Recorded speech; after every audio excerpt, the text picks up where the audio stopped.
Okay, guys, segment number 4, Creator Spotlight. Yo!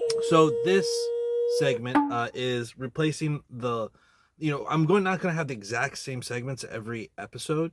So last month I talked about karate combat in the segment. This month we're going to do a Creator Spotlight where I'm going to highlight specific YouTube content creators, Instagram, TikTok, Facebook, etc., etc., that are discussing catch wrestling and just highlight it so that people can go watch them, go learn more about catch wrestling, go see the connections that other content creators are making for the viewers so that they can have those connections in their mind. I know I say that a lot, but I think that a lot of knowledge and a lot of learning is not only just learning this thing exists, you know what I mean, but learning that thing A and other thing that you already know, thing B, are connected in some way, whether it's connected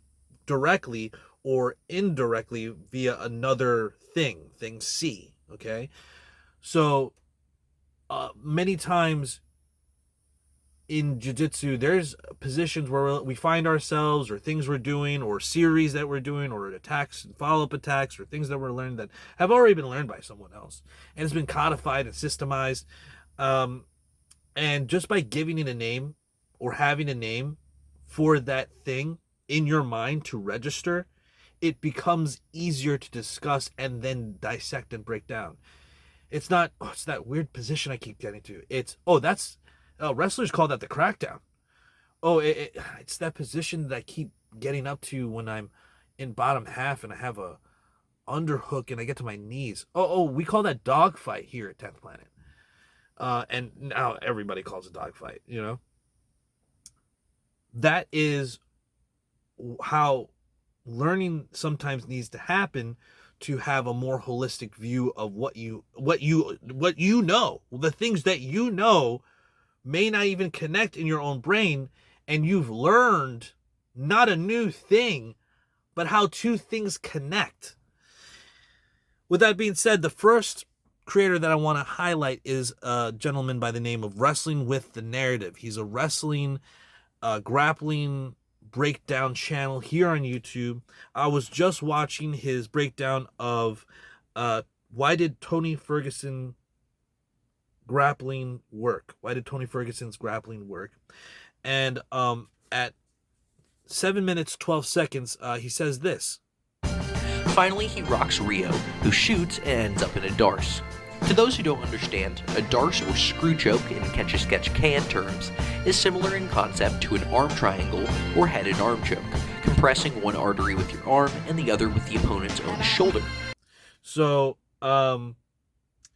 that idea of the darce or screw choke from catch wrestling is an interesting connection. First off, that idea of wrestlers have been doing this choke for a long time, and obviously there's the Bravo choke in the gi, but when you remove the gi, this is the darce or the screw choke as he highlights. And it's an interesting note that wrestlers find a way to or end up doing the same things because they find themselves in the same positions because of how human mechanics work, and where you end up being is going to be similar, obviously, and that opens people up to certain things. And in this case, when you sprawl, when you end up in that head and arm or even in a turtle type position, you can throw that Darson. I mean, you can throw it from bottom, you can throw it from a lot of places, but wrestlers tend to want to stay on top, and because of that, this top heavy sprawl on top, arm triangle, another way to put it, just another direction that they're doing the arm triangle, is available. And modern wrestlers and modern grapplers aren't the first to see it. You are standing on the shoulders of giants. You're rediscovering the things that other people have discovered that probably they didn't discover themselves. And like, this is a long time in the making, guys. All right, grappling didn't just come into being in the 90s. All right, it did come into being in the 80s when it was in Japan doing like shoot fighting and shuto. No, it is going back even further. It's not just like old Brazil or old catch wrestling or old rules of Brompton boxing that had like takedowns and boxing and kicking. This is going back since time immemorial. So remember that. But this guy's video is very well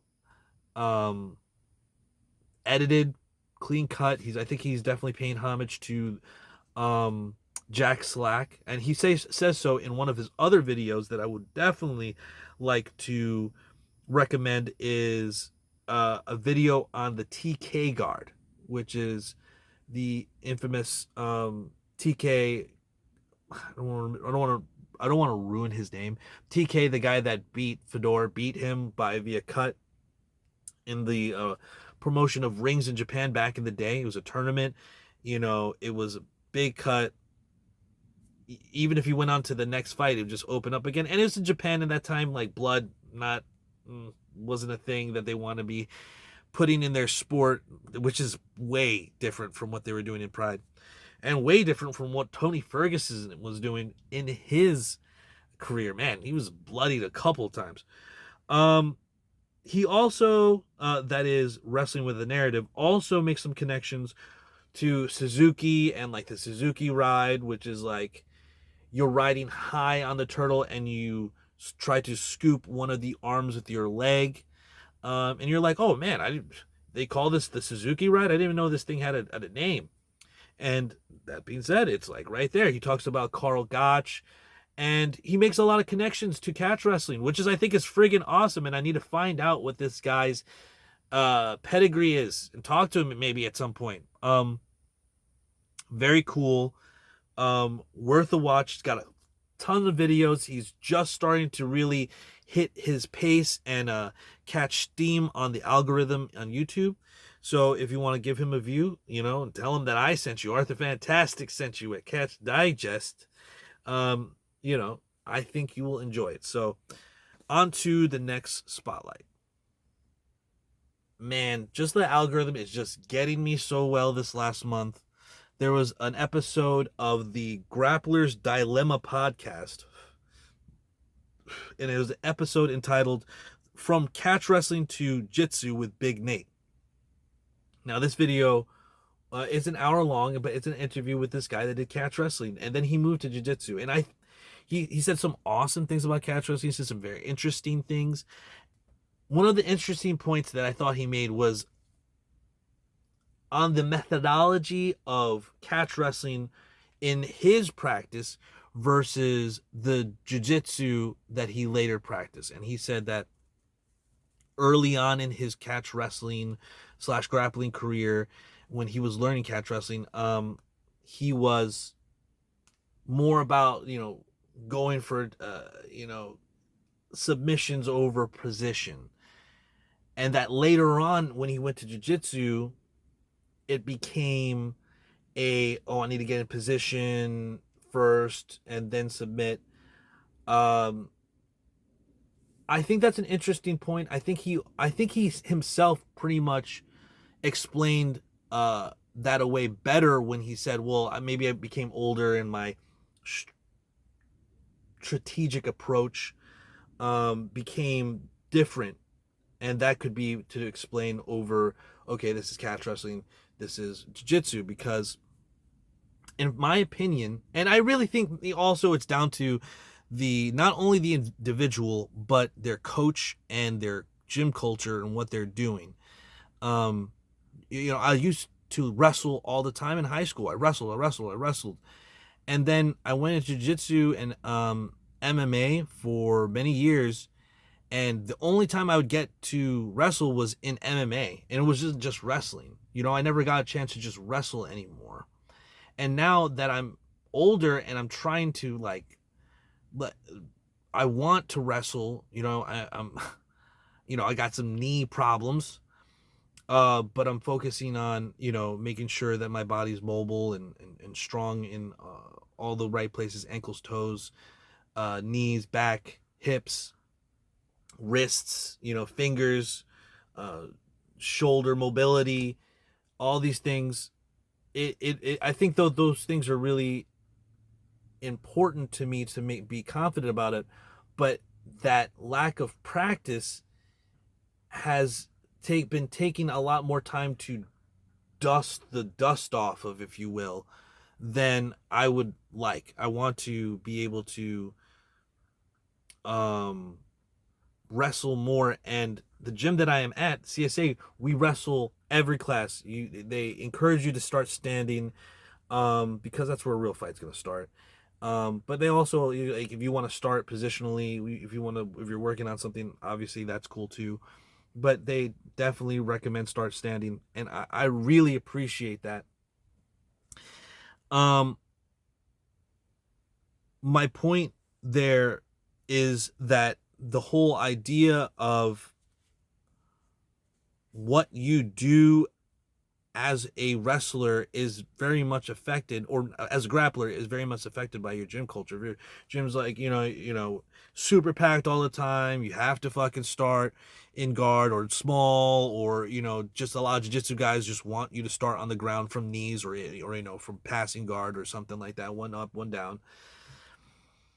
You won't get better at wrestling. And if you don't wrestle, your ability degrades. If you don't work out, your body just doesn't stay strong. It degrades. You have to upkeep it.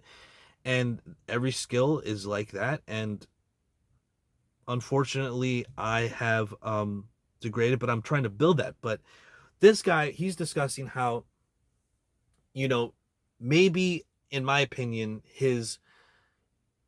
we want to win when we're young, when we're starting out, when I want to beat the blue belt, I want to beat, but as you get older, it becomes more about learning. And as you learn, you're like, no, it would have been better if I just cooked them on top for a little bit longer. I didn't cook them long enough. You know what I mean?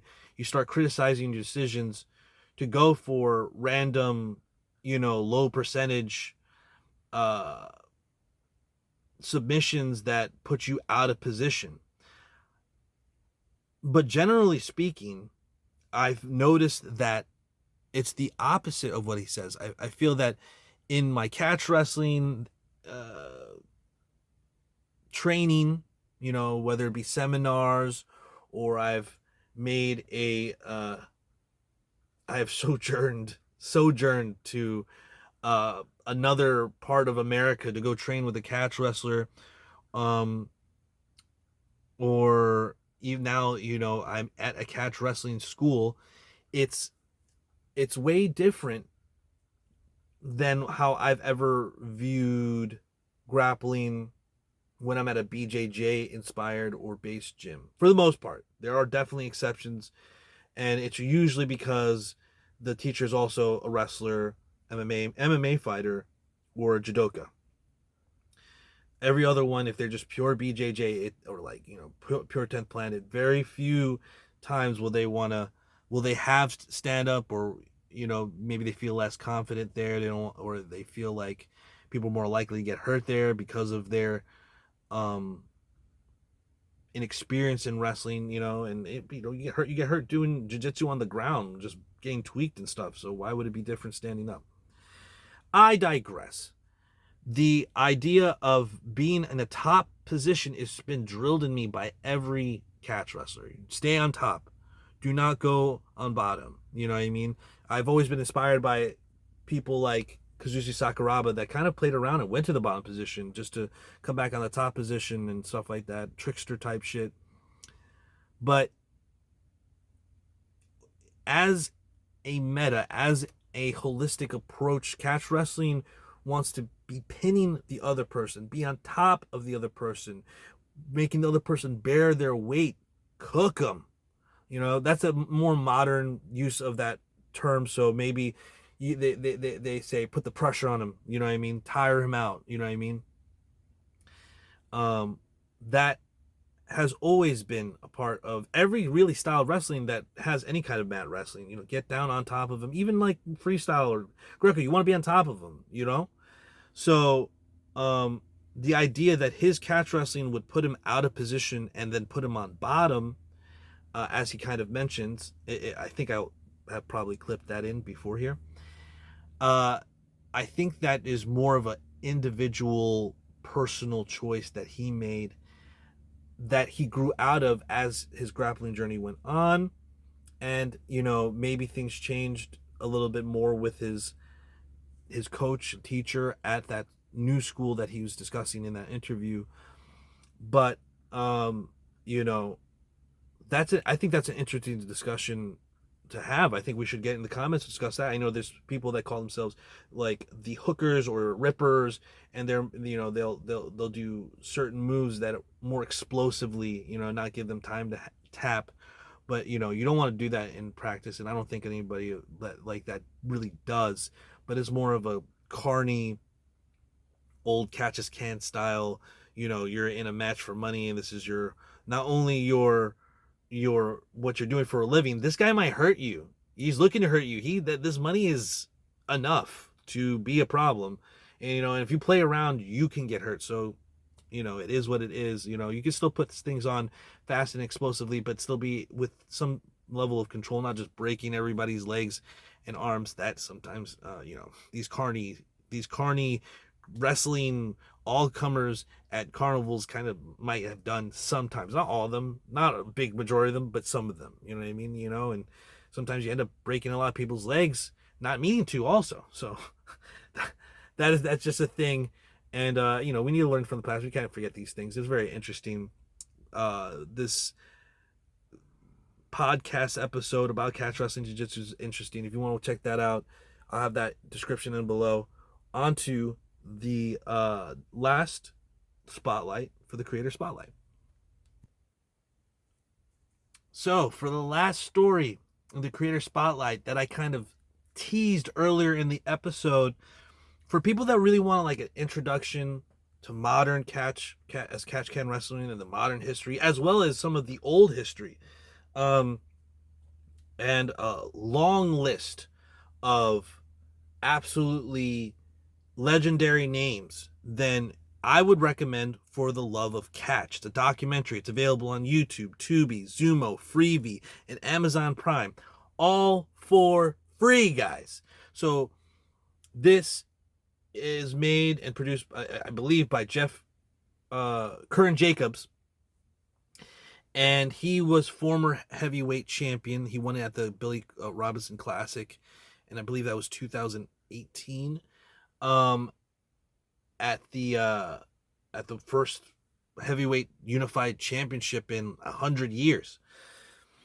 It features catch wrestlers like Randy Couture, Josh Barnett, friend of the show Kenny Gorilla Blanco Lester makes his appearance.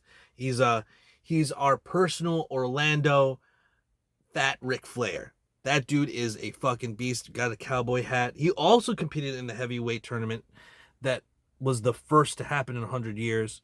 Legend.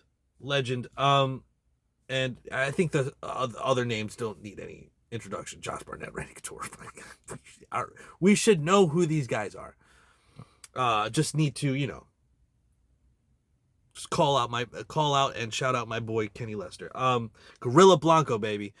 And just so many other catch wrestlers are in that movie that will introduce you immediately to the names that you need to know of, people you can go train with, people you should know about, and give you a good idea of what's going on, and how we got to where we are, and talk about legendary names. So that being said, check that out. Once again, it's free on YouTube, Tubi, Zumo, Freevee, and Amazon Prime for free. And with that, guys, I know that's a short plug, guys. I'm just giving you the short plug so you can go, not waste your time, go watch it. And with that, guys, that's the end of this segment. On to the last segment, where we're going to talk about seminars and closing thoughts. I'll see you on the other side.